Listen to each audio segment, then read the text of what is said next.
সবাইকে স্বাগত জানিয়ে আবারও একটা ভিডিও নিয়ে হাজির হয়ে গেলাম। আশা করি তোমরা সবাই ভালো আছো, আমিও ভালো আছি। তো দুপুরবেলার লাঞ্চটা থেকে তোমাদের সাথে ভিডিওটা শেয়ার করছি। তো দুপুরে আজকে হয়েছিল আলু মাখা, পেঁপে সিদ্ধ, ডিম সিদ্ধ, ডাল আর ভাত। তো এই সিম্পল খাবারটা আমার বেশ পছন্দের। তো তারপরে সন্ধ্যেবেলায় আজকে মা এক ধরনের বড়া বানিয়েছিল, সেটা হচ্ছে কাঞ্জি বড়া। তো এদিকে নাকি ওই কাঞ্জি বড়াটা খুব পাওয়া যায়, আমি একবারও বাইরে খাইনি। তো এই প্রথমবার কাঞ্জি বড়া আর কি খাচ্ছি। তো বড়াগুলো কত সুন্দর আর কি ফুলেছে দেখো। তো বড়াগুলো করে নিই, মা এখানে জলে দিয়ে দিয়েছে। তো সিম্পল কলাইয়ের ডালের বড়া। তো তার মধ্যে হয়তো টুকটাক কিছু জিনিস মা দিয়েছে। তো তারপরে ভালো করে ভেজে নিচ্ছে, এই যে দেখো। তো তারপরে জলটাও রেডি করবে, কাঞ্জি বড়ার যে জলটা হয়।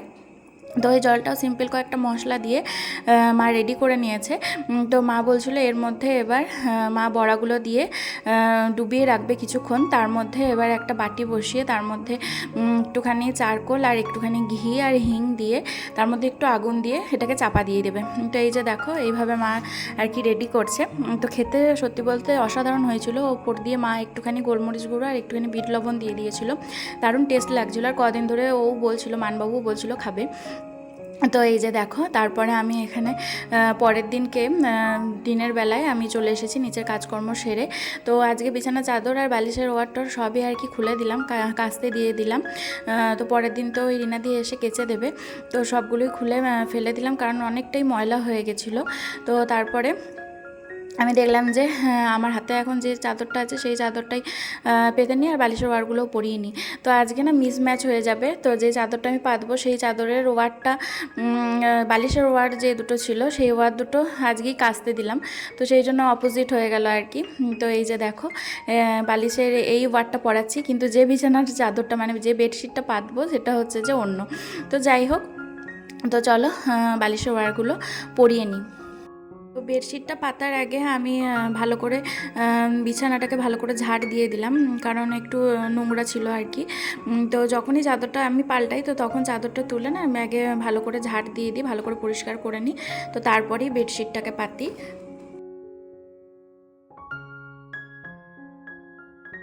তো বেশিরভাগই তো বিয়ের গিফটে বেডশিট না হয় মানে শাল পড়েছে।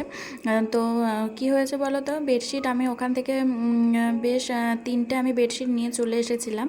তো মা এখানে কিনেই রেখেছিল। তো ওখানে যেটা আমি মল থেকে কিনেছিলাম সেই বেডশিটটা মোটামুটি, কিন্তু যেটা বাইরে থেকে কেনা হয়েছিল যে দুটো, সেই দুটো কটনের, পিওর কটনের। আর মানে সেই বেডশিটটা মানে শুয়ে বসেও আরাম আর কি। তো যে মানে এখন কি বলবো, মিক্সড টাইপের যে বেডশিটগুলো হয়েছে সেগুলো একদমই বাজে। সেগুলো তো মানবাবু একদমই মানে বসতেই পারে না, শোয়া তো দূরের কথা। তো আমি তো তাও একটুখানি ম্যানেজ করি কষ্ট করে, কিন্তু এই ধরনের এই কটন বেডশিটগুলো পাতলে আর কি বেশি সুবিধা হয়, বেশি ভালো লাগে। কারণ এই যে হালকা হালকা এখন যে গরমটা পড়েছে, এই গরমেও কিন্তু সিনথেটিক বা মিক্সড টাইপের বেডশিটে একদমই বসা যায় না, খুব অস্বস্তি লাগে। তো ওই জন্য আমি এই কটন বেডশিটটা পাতলাম। তো এই বেডশিটটাও কদিন পরে আর কি ময়লা হয়ে যায়, কারণ মানে হালকা কালার তো, আর নোংরা হয়ে গেলেই মানে বোঝা যায়। তো এটাকেও কেচে দিয়ে আর একটা যে কটনের বেডশিট আছে সেটাকে আমি আবার রিপিট করে পাতবো, কারণ গিফট থেকে যে দুটো বেডশিট আমি খুলে আর কি পাচ্ছিলাম, তো সেই বেডশিটগুলো একদমই বাজে, একদমই ইউজ করা যাচ্ছে না। তো ওই জন্য ভাবছি ওইগুলো আর ইউজ করব না। তো ওই বেডশিটেরই যে পিলো কভার ছিল সেগুলোই আজকে আমি পরিয়েছি। তো বেডশিট অনেক পড়েছে, মানে অনেক রয়েছে। তো তার মধ্যে ওই একটা দুটোই খুলেছিলাম। তো দেখছি না, ওই ওপর থেকে দেখে মনে হচ্ছে যে কটন টাইপের, আর লেখাও আছে, কিন্তু একদমই নয়, একদমই বাজে কোয়ালিটি, মানে মিক্স টাইপের। তো মানে দেখতেই আর কি ভালো, মানে শো হিসাবে ভালো, কিন্তু ইউজ করার জন্য একদম ভালো নয়। আর এখন যা গরমটা পড়ছে সেই গরমে তো এই কটন বেডশিটগুলোই ভালো। তো সেই জন্য এই বেডশিটটাকেই আর কি পাতলাম। তো রিপিট করে আমি ভাবছি যে ওইটাই পাতবো, যে আরেকটা কটন বেডশিট আছে, তো ওটাকে ভাঙবো না ভাবছিলাম, কিন্তু উপায় নেই, ওটাকেও ভাঙতে হবে, মানে নতুনই আছে, তো ওটাকেও আমাকে ইউজ করতে হবে।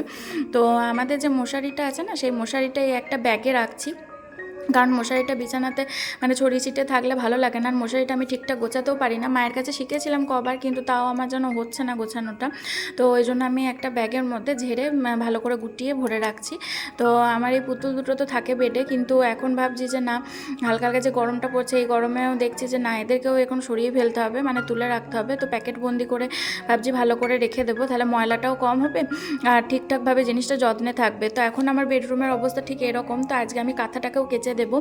আর যে বিছানার ওয়ার বা পিলো কভার যেগুলো রয়েছে সেগুলো সব নিচে দিয়ে দিচ্ছি। কিন্তু কাঁথাটাকে আজকে আমি এখন একটুখানি ভিজিয়ে রাখবো সার্ফ জলে, তো তারপরে আমি কাচবো, স্নান করার সময় কেচে নেব।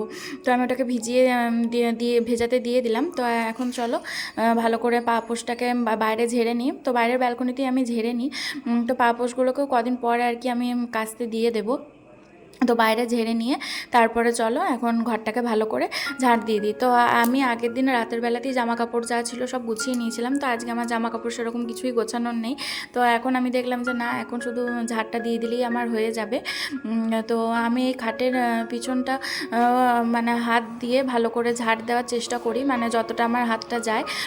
তো সাইডটাও ভালো করে ঝাড় দিয়ে দিই। আর আলমারির পাশটায় দেখি যে মাঝে মধ্যে ঝুল জমে গেছে, তো সেই ঝুলটাকেও আর কি ভালো করে টেনে বার করে নিই। ওইদিকে আলমারিটা না আমার দেয়ালের সাথে ঠেসানো নয়, মানে একটু ফাঁক আছে, এই যে দেখো।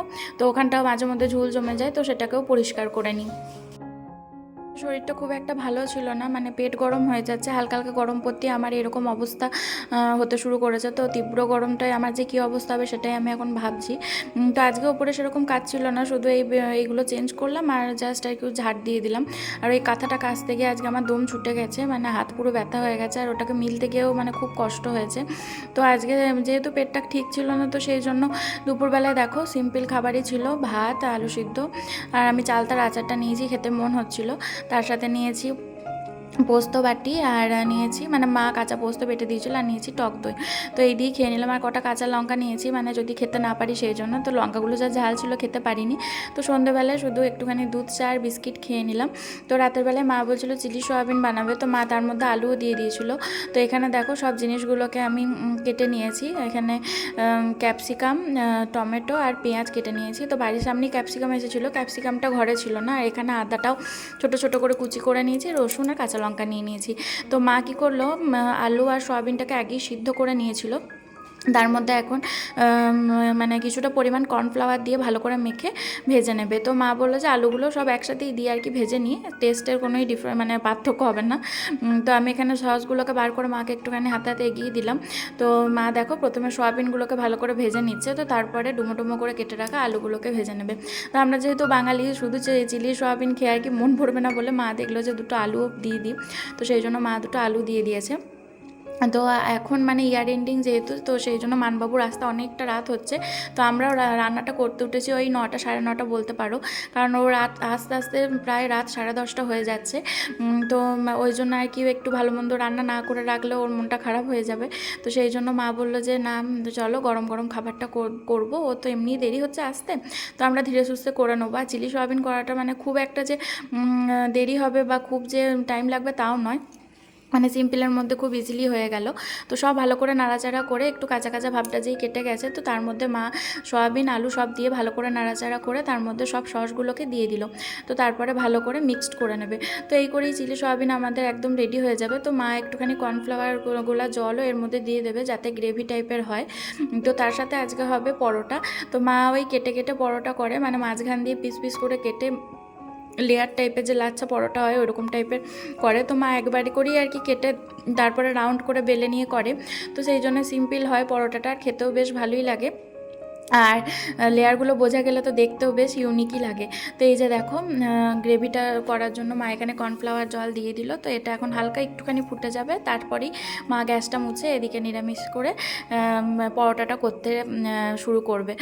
তো আমি যেটা বললাম ওর আসতে অনেকটাই রাত হচ্ছে, তো সেই জন্য মা দেখছে যে হাতে টাইম আছে, তো সেই জন্য আর কি এরকম তড়িবোধ করে আর কি পরোটাটা করছে। তো মা করার পর আমিও মায়ের কাছ থেকে একটু শিখে নিচ্ছিলাম যে কীভাবে করছে। তো আমিও দুটো চেষ্টা করে করলাম, তো বেশ মোটামুটি ভালোই হয়েছিল।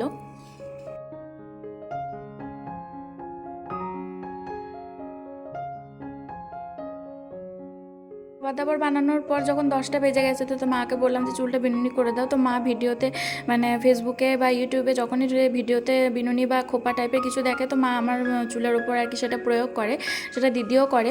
তো মা সেটাই করছিল, তো মোটামুটি হয়েছিল। আর আমার চুলটা যেহেতু তেল নেওয়া ছিল সেই জন্য অতটাও ভালো হয়নি। তো রাতের ডিনারটা তো সেরেই নিলাম।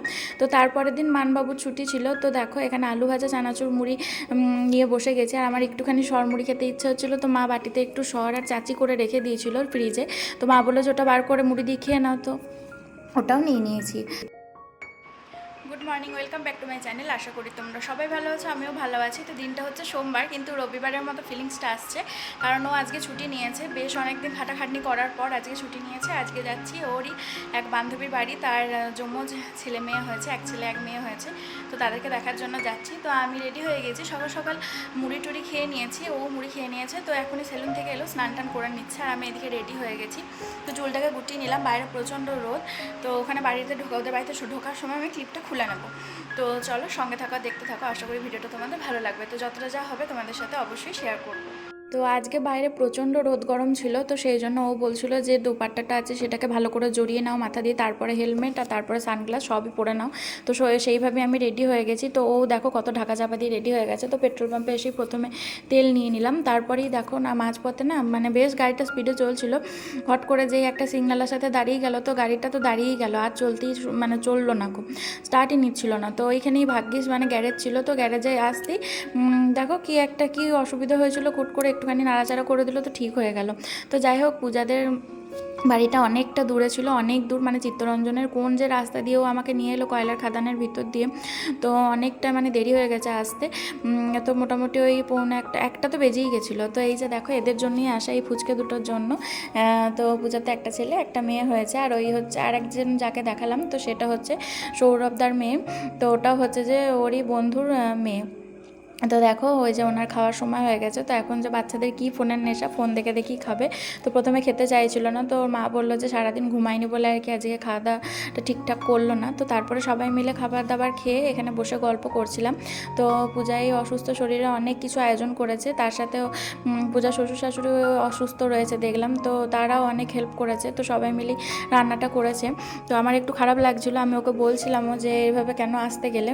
তো আমি আগেই মানা করেছিলাম, ফোনে ফোনে যখন কথা হচ্ছিল, কিন্তু পূজা শোনেনি। তো অনেক কিছু আয়োজন করেছিল। তো সবাই মিলে শেষ মুহূর্তে একটু ভালোই গল্প করে আড্ডা দিয়ে কাটালাম। আর এদিকে মানবাবুর ছুটির দিনেও মিটিং চলছে। তো ছুটি বলা ভুল হবে, আজকে ছিল সোমবার। তো আগের দিন পর্যন্ত যেহেতু রাত 10:30 11টা পর্যন্ত ডিউটি করেছে, সেই জন্য আজকেও ছুটিই নিয়েছে। তো দুপুর থেকে আবার মিটিংও শুরু হয়েছে। তো যাই হোক, ছুটি নেওয়ার আর কি মানে হলো, তাই না? তো রাতের বেলায় দেখো, এখানে মায়ের জন্য ধোসা এনেছিল, আর আমার জন্য এনেছিল পনির চাউমিন। তো এই দিয়ে রাতে ডিনারটা করে নিলাম। আর ওর আজকে যেহেতু অফিসে খাওয়া দাওয়া ছিল, মানে ইয়ার এন্ডিং হওয়ার সাথে সাথে, কালকে যেহেতু পার্টিটা হয়নি, তো সোমবারই আজকে পার্টি হয়েছে ওদের। তো ও খাওয়া দাওয়া করিয়ে অফিস থেকে বাড়ি ফিরেছে। তো সেই জন্য আমাদের জন্য রেডিমেড খাবার নিয়ে চলে এসেছে। তো মাও কিছু খাবার করেনি, তো ভালোই হলো। তো মা আমাকে দেখো এখানে শেয়ার করে দিয়েছিল ধোসা, আমিও মাকে চাউমিন দিয়েছিলাম, পনির চাউমিন। তো চাউমিনটা খেতে দারুণ লাগছিলো, আর টাটকা টাটকা পনিরের পিসগুলো মুখে পড়ছিল। তো এখনকার মতো বাই বাই।